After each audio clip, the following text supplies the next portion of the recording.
Hello दोस्तों, आज हम पढ़ेंगे नंबर सिस्टम। इसमें इम्पोर्टेंट कुछ क्वेश्चन आंसर लिए गए हैं। जैसा कि बच्चे बहुत कंफ्यूज होते हैं कि नेचुरल नंबर क्या होते हैं, प्राइम नंबर क्या होते हैं। तो सबसे पहला टॉपिक है, सबसे पहली एक्सरसाइज है नंबर सिस्टम, यानी संख्यांकन पद्धति, जिसमें संख्याओं के बारे में हमें सबसे पहले तो संख्याओं के बारे में पता होना चाहिए। इसमें पहला क्वेश्चन बनता है, नेचुरल नंबर्स किसे कहते हैं, यानी प्राकृतिक संख्या किसे कहते हैं। नेचुरल नंबर को प्राकृतिक संख्या बोलते हैं। तो वे संख्याएं जो गिनती में प्रयोग होती हैं नेचुरल नंबर कहलाती हैं, प्राकृतिक संख्या कहलाती हैं। ये हमारी एक से स्टार्ट होकर और अनंत तक जाती हैं। इसमें 1, 2, 3, 4, 5, 6, 7, 8 और इन्फिनिटी तक, यानी इन्फिनिटी तक जाती हैं। ये होती हैं नेचुरल नंबर, यानी एक से स्टार्ट होकर और अनंत तक जाती हैं, वो होती हैं नेचुरल नंबर, यानी प्राकृतिक संख्याएं।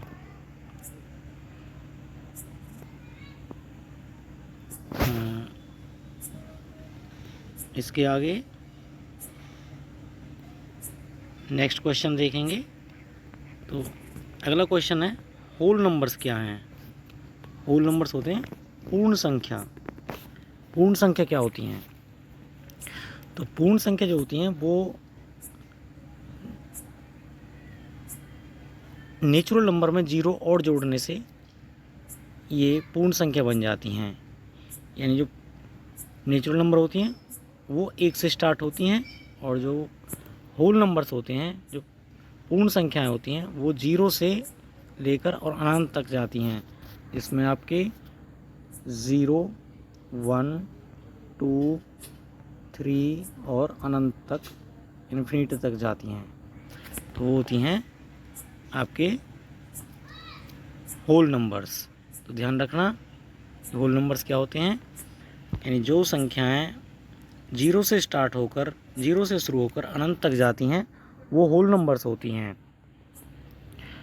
तो भूलना नहीं है कि जो प्राकृतिक संख्या होती हैं, जैसे पहले क्वेश्चन बताया था, नेचुरल नंबर या प्राकृतिक संख्याएं जो एक से स्टार्ट होकर और अनंत तक जाती हैं, वो प्राकृतिक संख्या होती है, नेचुरल नंबर होती हैं। और होल नंबर जीरो से स्टार्ट होकर अनंत तक जाती हैं।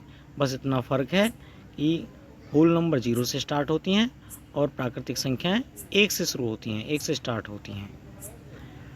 तीसरा क्वेश्चन है कि इंटीजर क्या होता है। इंटीजर कहते हैं पूर्णांक।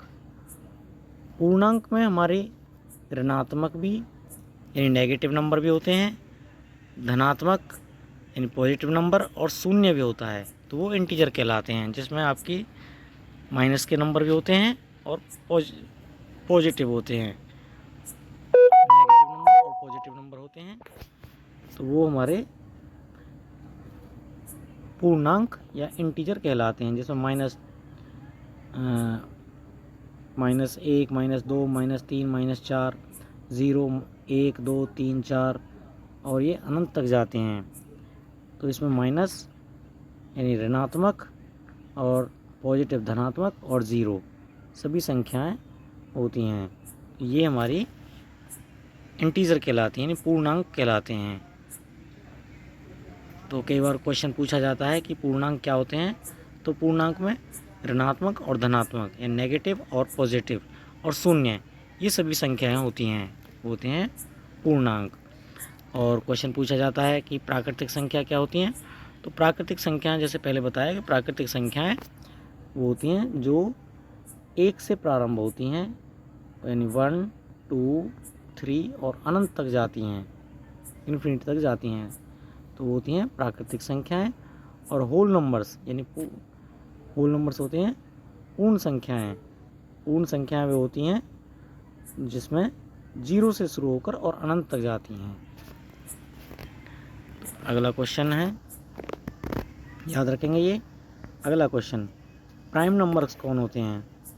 प्राइम नंबर्स क्या होते हैं। प्राइम नंबर, तो प्राइम नंबर जिस संख्या के केवल दो गुणनखंड हों, एक एक और स्वयं वही संख्या, वो हमारे प्राइम नंबर होते हैं। प्राइम नंबर को हम अभाज्य संख्या भी कहते हैं, यानी वो संख्या सिर्फ एक से भाग होगी और स्वयं से भाग होगी, इसके अलावा किसी से डिवाइड वो नहीं होगी, तो वो प्राइम नंबर कहलाते हैं। प्राइम नंबर को हम अभाज्य संख्या भी कहते हैं। जैसे उदाहरण है 2, 3, 5, 7, 11। 11 के बाद 13, 13 के बाद 17, 19, 23, 23 के बाद 29, तो ये होती हैं। जैसे 2 है, 2, तो 2 के जो गुणनखंड हैं वो 1 है और 2 है, इसके अलावा और कोई गुणनखंड नहीं होते। ठीक है, और कोई टुकड़े इसके नहीं होते। जैसे 5 है, 5 के अगर हम गुणनखंड करें, मान लो ऐसे, तो एक तो 1 है और एक 5 है सिर्फ, इसके अलावा और कोई इसका गुणनखंड नहीं होता। तो 1 और 5 इसके गुणनखंड हो जाते हैं, इसके अलावा इसका कोई गुणनखंड नहीं होता। तो ये क्या होती हैं, ये अभाज्य संख्या होती हैं। सिर्फ इनका यानी एक से भाग होगी और स्वयं से डिवाइड होगी, तो वो होती हैं प्राइम नंबर, यानी कि अभाज्य संख्या हैं। इसके बाद आता है अगला question, composite number. Composite number क्या होते हैं? कंपोजिट नंबर को हम भाज्य संख्या भी कहते हैं। ठीक है, यानी ये संख्या, इसमें वो संख्या आती है जिस संख्या के 2 से अधिक गुणनखंड हों। 2 से अधिक गुणनखंड होते हैं, यानी कहने का मतलब है कि एक और स्वयं उस संख्या के अलावा और कोई गुणनखंड होता है, तो वो हमारी भाज्य संख्या कहलाती है, कंपोजिट नंबर कहलाती है। जैसे 4 है, 4 के हम अगर गुणनखंड करते हैं तो एक तो हो गया आपका 2, 2 2 जा 4, और एक 1 होता है, सॉरी, हाँ, यानी कि ये 1 से डिवाइड होता है, 4 से डिवाइड होता है और 2 से डिवाइड होता है, यानी 1 से, 2 से और 4 से डिवाइड हो जाता है। 1, 2 और 4 इसके ये गुणनखंड हैं, यानी इनसे ये भाग हो जाता है, तो ये कौन सा नंबर है? कंपोजिट नंबर हो गया। जैसे इसमें आगे दिया है 8 है, 8। अब 8 किस किस से, इस 8 के गुणनखंड कौन कौन से हैं? 1 है, 1 सबका होता है, और 2 से डिवाइड होता है, 4 से डिवाइड होता है, और 8 से यानी स्वयं से डिवाइड होता है, तो ये इसके गुणनखंड हैं। तो इसलिए ये भी, यानी कि जिसके कम से कम 3 गुणनखंड होने चाहिए, वो हमारी कंपोजिट नंबर या भाज्य संख्या कहलाती है। तो समझ में आया? भूलना नहीं है, यानी कम से कम जिस संख्या के 3 गुणनखंड होते हैं, वो संख्या हमारी अभाज्य संख्या कहलाती है। यानी ऐसी कम से कम 3 संख्या होनी चाहिए जो उस संख्या को भाग कर सकें, जो उस संख्या को डिवाइड कर सकें, जो उसके गुणनखंड कर सकें, तो वो क्या कहलाती हैं? वो कहलाती हैं कंपोजिट नंबर, यानी भाज्य संख्या। अगला क्वेश्चन आता है, क्वेश्चन नंबर 6, सबसे छोटी अभाज्य संख्या क्या है? कमेंट करके बताएंगे। सबसे छोटी अभाज्य संख्या, अच्छा, सबसे छोटी अभाज्य संख्या किसे कहते हैं? जो संख्या किसी से भाग नहीं होती है, वो होती है अभाज्य संख्या, यानी प्राइम नंबर। तो सबसे छोटी प्राइम नंबर हमारा होता है 2, क्योंकि 2 एक से भाग होता है और स्वयं से भाग होता है, और इसके अलावा किसी से भाग नहीं होता, किसी से डिवाइड नहीं होता, इसलिए ये क्या है? ये हमारा सबसे छोटी अभाज्य संख्या है 2। जैसे 1 है, 1 को हम ना तो अभाज्य कह सकते हैं और ना ही भाज्य कह सकते हैं। तो 1 को हम अभाज्य संख्या नहीं कह सकते। तो सबसे छोटी जो अभाज्य संख्या है वो 2 को माना जाता है। नेक्स्ट, सबसे छोटी पूर्ण संख्या कौन सी होती है? सबसे छोटी पूर्ण संख्या बताओ। तो सबसे छोटी अभी बताए थे पूर्ण संख्या क्या होती हैं? पूर्ण संख्याएं, पूर्ण संख्या वो होती हैं होल नंबर जो 0 से स्टार्ट होती हैं। तो सबसे छोटी पूर्ण संख्या हमारे पास 0 है। समझ में आ गया होगा? सबसे छोटी पूर्ण संख्या 0 है। होल नंबर्स, होल नंबर 0 से स्टार्ट होते हैं तो सबसे छोटा उसमें 0 होता है। क्या एक अभाज्य है? नहीं, क्योंकि इसे केवल एक गुणनखंड है। इसके केवल एक गुणनखंड है। अभाज्य संख्या के कम से कम 2 गुणनखंड होने चाहिए। ठीक है, अभाज्य संख्या के कम से कम 2 गुणनखंड होने चाहिए और भाज्य संख्या के कम से कम 3 गुणनखंड होने चाहिए। तो एक को हम अभाज्य संख्या नहीं कह सकते। समझ में आया? अगला क्वेश्चन देखते हैं। इवन नंबर क्या होते हैं? इवन नंबर होते हैं सम संख्या है। सम संख्या कौन सी होती हैं? सम संख्या होती हैं जो संख्या 2 से पूरी तरह विभाजित हो जाए।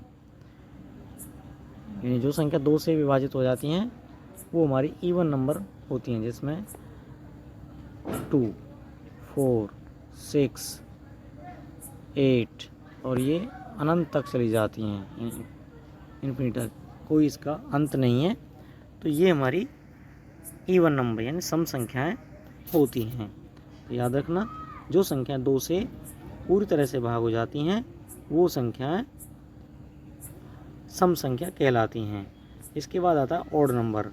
जो संख्याएं 2 से डिवाइड नहीं होती हैं, जो संख्या 2 से डिवाइड नहीं होती वो हमारी ऑड नंबर यानी कि विषम संख्या होती है। जैसे 1, 3, 5, 7, 9, 11 और आगे तक चली जाती हैं। तो ये हमारी ऑड नंबर होती हैं यानी कि विषम संख्या। समझ में आ गया होगा? सम और विषम। तो अगर सबसे छोटी सम संख्या पूछा जाए तो सबसे छोटी सम संख्या होगी 2 यानी 2, और सबसे छोटी विषम संख्या पूछी जाए तो सबसे छोटी विषम संख्या 1 होगी। अगर सबसे छोटी अभाज्य संख्या पूछी जाए तो सबसे छोटी अभाज्य संख्या होगी हमारी, कौन सी होगी? सबसे छोटी अभाज्य संख्या वो 2 होगी। याद रखना है। तो आज की वीडियो यहीं तक। अब लास्ट आपको एक क्वेश्चन दिया जाता है कि सबसे छोटी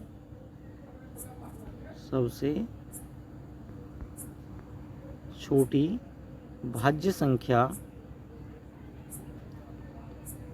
संख्या बताओ।